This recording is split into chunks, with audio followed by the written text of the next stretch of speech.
Bonsoir à tous. Le Paris Saint-Germain n'avait pas le choix.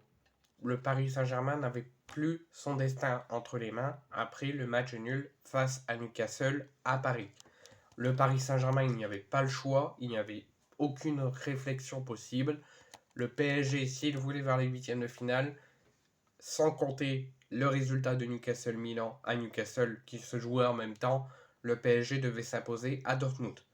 Et c'est pas chose faite. Le Paris Saint-Germain a fini avant Newcastle-Milan et le Paris Saint-Germain a fait un but partout grâce au but de Rouen Zahir Emery face à une défense totalement endormie, un Dortmund totalement endormi en deuxième période, plus réveillé, plus d'envie, plus bon offensivement en première. Donc le PSG arrache in extremis son match nul et sa qualif à Dortmund. Mais ce n'est pas grâce à eux qu'ils se qualifient, parce qu'ils n'ont pas fait une grande phase de poule, surtout pendant les matchs à l'extérieur. C'est grâce au succès et à la surprise milanaise 3-1 à Newcastle. Grâce à la victoire de Milan, Milan est en Europa League.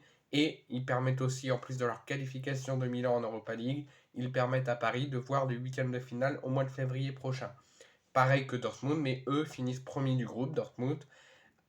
Et il y aura un tirage plus clément lors du tirage au sort lundi. Et Paris aura un tirage par contre plus compliqué pour les huitièmes de finale. Ils pourront même affronter le Real Madrid, Manchester City, Bayern Munich, etc. Donc la donne était très claire. S'ils ne voulaient pas compter sur le résultat de Newcastle-Milan, il fallait gagner. C'est pas chose faite. Ils avaient à peu près 67,4% de chances de se qualifier selon le classement parce qu'ils étaient deuxième du groupe F avec 3 points de retard sur Dortmund et 2 d'avance sur le duo Newcastle-Milan. Et Paris était assuré, s'il jouait bien le match et s'il gagnait, de passer une belle soirée en s'imposant au Signal Iduna Park, puisqu'une victoire ne comptait plus avec le résultat de Newcastle-Milan et garantissait la qualif, un tirage plus clément pour les huitièmes et la première place. En revanche, tout autre résultat rendrait les rouges et bleus dépendants du match Newcastle-Milan pour espérer se qualifier. Parce qu'en clair, s'ils faisaient match nul comme ils sont faits, il ne fallait absolument pas que les Magpies gagnent contre Milan. S'il y avait une victoire de Milan, Paris était qualifié malgré son match nul. Et ça c'est fait, Paris a fait nul, Milan a gagné, Paris est en huitième mais aura un tirage plus compliqué. Donc sans trop de surprise, les Parisiens ont bien été bousculés en première, mais en début de rencontre, ont débuté la rencontre avec un bloc haut. Mais il faut toujours être méfiant parce qu'ils ont fait face à un Dortmund qui était plus déterminé à gagner cette rencontre, à conserver sa première place et à éliminer le Paris Saint-Germain de la compétition. Agressif envers les rouges et bleus dans les médias, les marsupiaux l'ont également été sur le terrain en jouant sur leur point fort, la vitesse et la construction de contre-d'attaque. Les partenaires de Marco Reus sont d'ailleurs souvent passés sur le côté gauche de la défense francilienne, obligeant Lucas Hernandez et Bradley Barcola à se prêter main forte, mais en vain, puisque Dortmund parvient très facilement aux abords de la surface adverse de Donnarumma.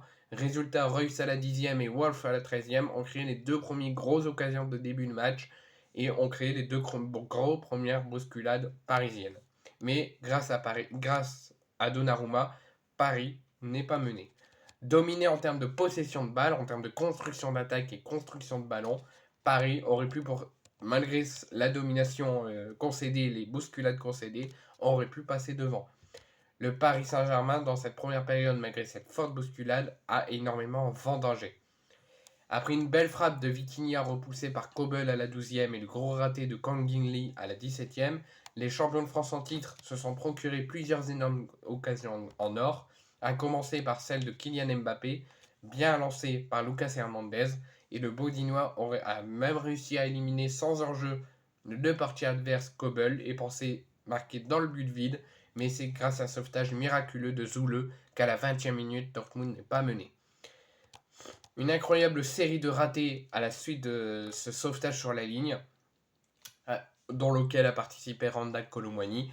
Lancé en profondeur, l'ancien Nantais a résisté aux défenseurs et pensait battre Kobel d'un extérieur du pied droit, mais ça file juste à côté à la 25e minute. Vendangé autant en Ligue des Champions, ça n'a pas permis à Paris de mener et ça a permis surtout à Donnarumma de faire une très grosse arrêt à la 26e minute de Reus et une tête rasante sur corner d'Hummels à la 45e. Paris aurait pu être mené à la pause, Paris ne l'est pas, 0-0, mais comme de l'autre côté Newcastle menait contre Milan, Newcastle et Dortmund étaient qualifiés et Paris et Milan étaient éliminés. Mais Paris était qualifié pour l'Europa League. Au retour des vestiaires, les choses ont empiré, plus d'intention, plus d'agressivité, et sans doute au courant de l'ouverture du score de Newcastle face à Milan en première période grâce à Joe Linton, ce qui éliminait virtuellement le PSG et les qualifiés pour l'Europa League en 16e de finale.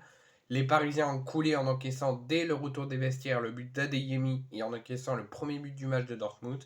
Sur une énième tentative de relance courte proche du but sans dégager le ballon très loin, Paris s'est fait punir et suite notamment à une perte de balle d'Hakimi et une attaque bien faite de Fulcrour qui sert Adeyemi à la 53e. À cet instant, grâce à Newcastle qui mène et au but de Dortmund, le PSG est plus que jamais condamné à être éliminé en Ligue des Champions et à être qualifié virtuellement pour les barrages de 16e de finale d'Europa League. Le scénario catastrophe n'a cependant duré qu'une dizaine de minutes, le temps pour Warren Zaïre-Emery d'égaliser sur un centre de Kylian Mbappé et à l'AC Milan d'en faire de même à St. James Park grâce à Pulisic. Donc 60e minute, l'heure de jeu, tout vient en possession parisienne, tout vient en faveur du Paris Saint-Germain qui a été fortement bousculé, qui a eu énormément de mal à contrer Dortmund pendant 60 minutes.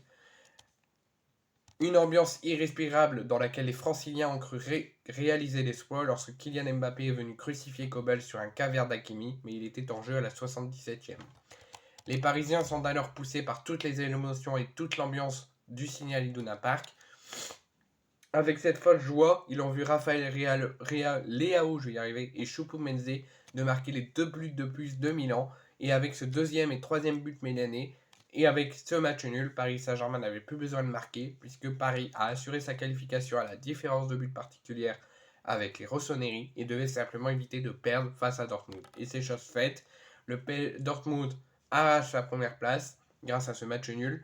Paris fait tout de même une contre-performance malgré la qualif et aura un tirage très compliqué parce qu'ils pourront affronter l'Atlético Madrid, entre autres, le FC Barcelone, Bayern, City, Real, et aura un tirage très compliqué dès lundi.